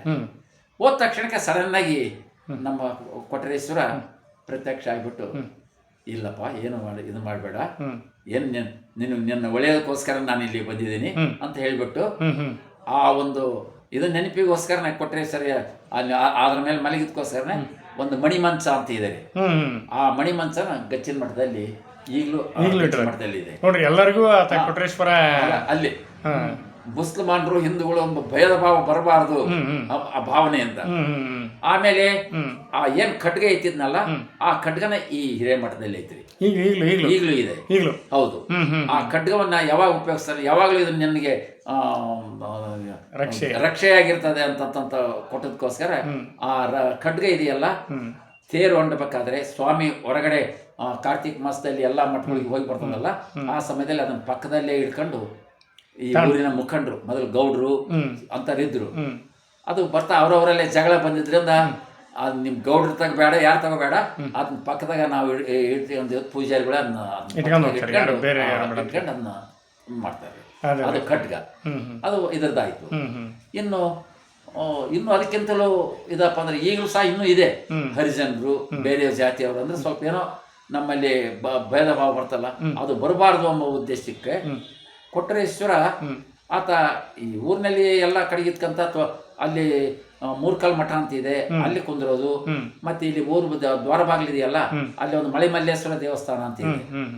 ಆ ಮಳೆ ಮಲ್ಲೇಶ್ವರ ದೇವಸ್ಥಾನಕ್ಕೆ ಬಂದು ಕುಂತ್ಕೊಂಡು ದಿನ ಕುಂತ್ಕೊಳ್ಳೋದು, ಎಲ್ಲೋ ಹೊಳದಲ್ಲಿ ಸ್ನಾನ ಮಾಡ್ಕೊಂಡು ಕುಂತ್ಕೊಂಡ್ ಬಿದ್ದಾಗ ಅಲ್ಲಿ ಎದುರುಗಡೆನೆ ಹರಿಜನ್ ಕೇರಿ ಇದೆ ರೀ, ಮಳೆ ಮಲ್ಲೇಶ್ವರ ದೇವಸ್ಥಾನ. ಅದೇ ಮರಿಕೊಟ್ರೇಶ್ವರ ದೇವಸ್ಥಾನ ಐತಲ್ರಿ, ಕೊಟ್ಟೂರಿಂದ ನಾವು ಒಳಗಡೆ ಬರ್ತೀವಲ್ರಿ, ಅದು ಮರಿಕೊಟ್ರೇಶ್ವರ ದೇವಸ್ಥಾನ. ಅದು ಮರಿಕೊಟ್ರೇಶ್ವರ ದೇವಸ್ಥಾನ. ಇಲ್ಲಿ ಮಳೆ ಮಲ್ಲೇಶ್ವರ ದೇವಸ್ಥಾನ ಅಂತ ಇದೆ, ಇಲ್ಲೇ ದ್ವಾರ ಬಾಗಿಲ ಹತ್ರ. ಗೊತ್ತಾಯ್ತಾ? ಆ ಮಳೆ ಮಲ್ಲೇಶ್ವರ ದೇವಸ್ಥಾನ ಯಾವಾಗಲೂ ಕುಂತ್ಕೊಂಡು ಸ್ವಲ್ಪ ಹಿಂಗಿದ್ದಾಗ ಹಂಗ ಒಬ್ಬೊಬ್ಬರು ಜನ ಬಂದು ಏನಪ್ಪ ಯಪ್ಪ ಹಂಗ ಹಿಂಗಂತ ಸ್ವಲ್ಪ ಅದನ್ನ ಭಕ್ತಿ ತೋರ್ಸ್ಕೊಂತ ಇದ್ದಾಗ ಆ ಹರಿಜನ್ ಒಬ್ಬ ಮಹಿಳೆ ಆಕಿ ಲೇಸಿ ಆ ಹೆಣ್ಮಗಳು ದಿನ ಬಂದು ಅಯ್ಯೋ ಸ್ವಾಮಿ ಬಂದು ಕುಂದಿರ್ತಾನೆ ಅಂದ್ಬಿಟ್ಟು ಅದನ್ನೆಲ್ಲ ಸಾರ್ಸೋದು, ರಂಗೋಲಿ ಹಾಕೋದು, ಇದನ್ನೆಲ್ಲ ಮಾಡ್ಕೊಂತ ಇದ್ಲಂತೆ ಆ ಯಮ್ಮ. ಅದನ್ನ ಇನ್ನು ಎಷ್ಟೊಂದು ಈ ಭಕ್ತಿಯಿಂದ ಅದಾಳಲ್ಲ ಅಂತ ಅಂದ್ಬಿಟ್ಟು ಕೊಟ್ರೇಶ್ವರ ಇನ್ನು ಆಗ್ಲೇ ಸಮಾಧಿಗೆ ಹೋಗೋ ಮುಂಚೆ, ನೋಡವ್ವ ನೀನು ಇಷ್ಟೊಂದೆಲ್ಲ ಸೇವೆ ಮಾಡಿ ನಾನು ರಥ ಇರೋಕ್ ಮುಂಚೆ ನೀನು ಆರತಿ ಬೆಳಗು ನೋಡ್ರಿ. ಸರ್ ಈಗ ನಾವು ಪಾಯಿಂಟ್ ಬರನಿದ್ದೆ, ನೀವೇ ಹೇಳ್ಬಿಟ್ರಿ. ಅದೇ ಅದು ಎಲ್ಲ ಕಡೆಗೂ ಒಂದು ಸುದ್ದಿ ಇದೆ, ಅದು ವಿಶೇಷವಾಗಿ ಕೂಡ ಮಾಧ್ಯಮಗಳಲ್ಲಿ ತೋರಿಸಿದ್ದಾರೆ. ಅದೇ ಕೊಟ್ರೇಶ್ವರನ ರಥೋತ್ಸವಕ್ಕೆ ಹರಿಜನರ ಹೆಣ್ಮಕ್ಳು ಹಾರತಿ ಮತ್ತೆ ಅವ್ರ ಮನೆ ಎಡಿ ಬರ್ಬೇಕು ಅಂತ ಹೇಳಿ ಅದರ ಒಂದು ಹಿನ್ನೆಲೆನ ನೀವು ತಿಳಿಸಿರಿ ಸರ್. ಅದು ನಿಜವಾಗ್ಲೂ ಕೊಟ್ರೇಶ್ವರ ಇತ್ಲಾಗೆ ಅಕ್ಬರ್ ಭಾಷಾ ಮನೆ ಮಗು ಆಗುವುದು, ಆಮೇಲೆ ಹರಿಜನರು ಹೆಣ್ಮಗಳು ಕಡೆಯಿಂದ ಸೇವೆ ಮಾಡಿಸ್ಕೊಂಡು ನೀವ್ ಬಂದು ಆರತಿ ಮಾಡವ ಅಂತಂದ್ರು. ಇದನ್ನ ನಾವು ನೋಡ್ಕೊಂತ ಹೋದ್ರೆ ಕೊಟ್ರೇಶ್ವರ ಇಂತರಿಗೆ ಬೇಡ ಅನ್ನೋ ಇದು ಇಲ್ಲೇ ಇಲ್ಲ. ಎಲ್ಲಾ ಸಮಾಜಗಳು ಎಲ್ಲರೂ ಸಹ ಒಂದೇ ಅಡಿಯಲ್ಲಿ ಹೋಗ್ಬೇಕನ್ನೋ ಜಾತಿ ಆ ಭಾವ ಈ ಭಾವ ಅಂಬದು ಬರಬಾರದು ಜನರಲ್ಲಿ ಅಂತಕ್ಕಂಥ ಉದ್ದೇಶದಿಂದಲೇ ಒಳ್ಳೆ ಉದ್ದೇಶ ತನ್ನ ಪವಾಡಗಳನ್ನು ತೋರಿಸಿದ. ಇದರ ಮಹಾಮಹಿಮೆ ಅದೇ ಸರ್ ನೋಡ್ರಿ, ಅದು ಹೆಣ್ಮಗಳ ಆರತಿ ಬೆಳಗ್ದಲ್ಲಿ ಕೊಟ್ಟಿರ್ತೀರಿ, ಯಾವ ಕಾರಣಕ್ಕೂ ಹೋಗಲ್ಲ. ಅಲ್ಲೇನು ಒಬ್ರು ಇಬ್ರಲ್ಲ, ಕಡಿಮೆ ಅಂದ್ರೆ 4 ರಿಂದ 5 ಲಕ್ಷ ಜನ ಇರ್ತೈತಿ. ಅಲ್ಲಿ ಆ ತೇರು ಎಳೆಯೋ ಭಾಗದಾಗ 1 ಲಕ್ಷ ಜನ ಅದನ್ನ ಎಳಿತಿರ್ತೈತಿ. ಅದು ಇದು ನಿಜಕ್ಕೂ ಇದು ಒಂದು ವಿಶೇಷ ಅಂತಾನೆ ಭಾವಿಸಬಹುದು. ಅದೇನು ಇಲ್ಲೇ ದ್ವಾರ ಬಾಗಿಲದ ಹತ್ರ ಹರಿಜನ್ ಕೇರಿಯಿಂದ ಆ ಯಮ್ಮ ಬಂದು ಇಲ್ಲಿ ಬೆಳೆಸ್ತಾಳೆ. ಈಗ ಅದು ಇಲ್ಲೇ ಹತ್ರದಾಗೆ ಸರ್, ಅದು ಇಲ್ಲೇ ಈಗ ನಾವು ಈಗ ದೇವಸ್ಥಾನ ಐತಲ್ಲ, ಈಗ ನಿಸೂರು ಹೋಗ್ಬಿಟ್ರೆ ಅದು ರಸ್ತೆಯಿಂದ ಆ ಕಡೆಗೆ ಇರೋದು ಹರಿಜನ್ ಕೇರಿ. ಅವ್ರ ಮನೆಗೆ ಹೋದ್ರೆ ನಮಗೆ ಮಾಹಿತಿ ಕೊಡ್ತಾರೆ, ಮಾತಾಡ್ತಾರೆ ಅವರು. ಮಾತಾಡ್ಬಹುದು, ನಾವೇನು ಇಲ್ಲ ಸರ್, ನಮಗೆ ಇಲ್ಲ ಹೆಣ್ಮಗಳಿದ್ದಾಳೆ, ಆಕಿ ಬಂದು ಆಕಿನೇ ಈಗ ಇದನ್ನ ಆರತಿ ಬೆಳೆದು ಅಂದ್ರೆ ಹೆಂಗಂದ್ರೆ ಅವ್ರವ್ರದ್ರಲ್ಲೇ ಮಕ್ಕಳು ಅದು ವಂಶ ಪಾರಂಪರ್ಯವಾಗಿ ಬಂದಿರ್ತಾರೆ. ಮತ್ತೆ ಇನ್ನೊಂದು ಇದನ್ನ ಪವಾಡಪ್ಪ ಅಂದ್ರೆ ಹಿಂಗೆ ಮಕ್ಕಳಾಗದ ಇರ್ತಕ್ಕಂಥವ್ರು, ನೀವು ಮಕ್ಳು ಕೊಟ್ರೆ ಯಪ್ಪ ನನಗೆ ಕೊಡ್ಲೇಬೇಕು ಅಂತ ಅಂದಾಗ ಒಂದ್ಸಾರಿ ತೇರು ಎಳೆಯೋವಾಗ ನಾನು ನನ್ನ ಮಗುನ್ ತಂದು ನಾನು ಗಾಲಿಗೆ ಹಾಕ್ತೀನಿ ಅಂತ ಅಂದ್ಬಿಟ್ಟಿದ್ದಾಳೆ ಒಬ್ಬ ಹೆಣ್ಮಗಳು. ಆಕಿ ತನ್ನ ಇಷ್ಟ ನನಗೆ ಈಡೇರಿಸಿ ನನಗೆ ಬಂಜೆ ಎಂಬುದನ್ನ ನೀನು ತಪ್ಪಿಸಿದೆಯಲ್ಲ, ಸಾಕು ನನಗೆ ಅಂತ ಅಂದ್ಬಿಟ್ಟು ಆ ಕೂಸನ್ ತಂದು ಗಾಲಿಗೆ ಹಾಕಿದಾಳೆ. ಆ ಕೂಸಿನ ಮೇಲಿಂದ ಜಂಪ್ ಆಗಿ ಬದುಕಿದೆ. ಇದು ಒಂದು ಪವಾಡ. ಇಂಥ ಅನೇಕ ಪವಾಡಗಳನ್ನ ಇಲ್ಲಿ ಮಾಡಿದ್ರಿಂದ ಅತಿ ಹೆಚ್ಚಿನ ಸಂಖ್ಯೆಯಲ್ಲಿ ಅತಿ ಹೆಸರುವಾಸಿಯಾದಂತದ್ದು ನಮ್ಮ ಗುರು ಕೊಟ್ಟರೆ ಪವಾಡ ಅಂತ ಬಯಸ್ತೇನೆ. ಅದೇ ಸರ್. ಈಗ ನಾವು ಇನ್ನೊಂದು ಸರ್, ನನಗೆ ಒಂದು ವಿಶೇಷ ಅನಿಸ್ಬಿಡ್ತು. ದಾವಣಗೆರೆಯಿಂದ ನಾನು ಚೆನ್ನೈ ಸರಿ ಕಾಲ್ ಮಾಡ್ಕೊಂತ ಇದ್ವಿ, ಸರ್ ನಾನು ಬರ್ತೀನಿ, ದಯಮಾಡಿ ನಿಮ್ಮ ಮಾಹಿತಿ ಬೇಕು, ಹೆಂಗ್ ಮಾಡ್ಬೇಕು ಸರ್, ಅಲ್ಲಿ ಒಬ್ರು ಗೊತ್ತಿಲ್ಲ, ಪರಿಚಯ ಇಲ್ಲ ಅಂದ್ವಿ. ನನಗೆ ಇವತ್ತು ಸರ್ ಒಂದು ವಿಶೇಷವಾದ ದಿನ, ಒಂದು ಪವಾಡ ಅನ್ಸ್ಬೋದು. ನೀವು ಇಷ್ಟೆಲ್ಲ ಮಾಹಿತಿ ಕೊಟ್ರಿ, ಅಲ್ಲಿ ಧರ್ಮಕರ್ತರು, ಅದಕ್ಕೆ ಕೊಟ್ರೇಶ್ವರ ಮ್ಯಾನೇಜಿಂಗ್ ಟ್ರಸ್ಟ್ನವ್ರು ಕೂಡ ನಮಗೆ ಮಾಹಿತಿ ಕೊಟ್ರು, ಆಮೇಲೆ ತೇರು ಭಾಗದಲ್ಲಿ ತೇರು ಕಟ್ತಕ್ಕಂಥ ಅಲ್ಲಿ ಸಿಬ್ಬಂದಿ ಎಲ್ಲ ಮಾಹಿತಿ ಕೊಟ್ರು. ನಿಜವಾಗಿ ಇವತ್ತು ಒಂದು ಪವಾಡ ನಡೆದೋಯ್ತು ಅಂತ ಹೇಳಿ ನಾನು ಇದು ಮಾಡ್ತೀನಿ ಸರ್. ಸಂತೋಷ. ನಿಜವಾಗ್ಲೂ ಸರ್, ಈಗ ನಮ್ಮ ಬಸವೇಶ್ವರ ಎಂಟರ್ಟೈನರ್ ಯೂಟ್ಯೂಬ್ ಚಾನಲ್ ಏನಿದೆ, ಸವಿಸ್ತಾರವಾಗಿ ನಮ್ಗೆ ಈ ತರ ಯಾರು ಕೂಡ ಮಾಹಿತಿ ಕೊಟ್ಟಿರ್ಲಿಲ್ಲ. ನಮ್ಮ ಪಾಪ ನಿಮ್ಮ ಮನೆ ಬಾಗಿಲಿಗೆ ಕರೆ ಕಳಿಸ್ಕೊಂಡು ನಿಮ್ಮ ಒಂದು ಒಳ್ಳೆ ಭಾವನೆಯಿಂದ ಸರ್ ಒಳ್ಳೆ ಮಾಹಿತಿ ಕೊಟ್ಟಿದ್ರಿ. ನಿಜಕ್ಕೂ ನಾನು ನಮ್ಮ ಬಸವೇಶ್ವರ ಯೂಟ್ಯೂಬ್ ಚಾನಲ್ ಕಡೆಯಿಂದ, ನಮ್ಮ ಮಧ್ಯ ಕರ್ನಾಟಕ ದಾವಣಗೆರೆ ಭಾಗದ ಜನ ಕಡೆಯಿಂದ, ಮಧ್ಯ ಕರ್ನಾಟಕ ಅನ್ಸರಿ ಎಲ್ಲ ನಮ್ಮ ದಾವಣಗೆರೆ ಸಮಸ್ತ ಕೊಟ್ರೇಶ್ವರನ ಭಕ್ತಾದಿಗಳ ಪರವಾಗಿ ನಾನು ನಿಮಗೆ ಧನ್ಯವಾದವನ್ನು ತಿಳಿಸ್ತೀನಿ ಸರ್. ನಮಸ್ಕಾರ ಸರ್. ಆಮೇಲೆ ಲೆಕ್ಕ ಪತ್ರದ್ದು ಒಂದು ಸ್ವಲ್ಪ ಯಾವ ರೀತಿ ಮಾಡಿದ್ವಿ ಎಂಬುದು ನಾನು ತೋರಿಸ್ತೀನಿ. ಹಾಗೆ 1 ಮಿನಿಟ್. ಓಕೆ ಸರ್, ಇದೆ ಆಯ್ತಾಯ್ತು, ತರ್ತಾರೆ. ಅದನ್ನೆಲ್ಲ ಹೇಳಿದ್ವಿ ತೇರ್ ಬಿದ್ದದ್ದು.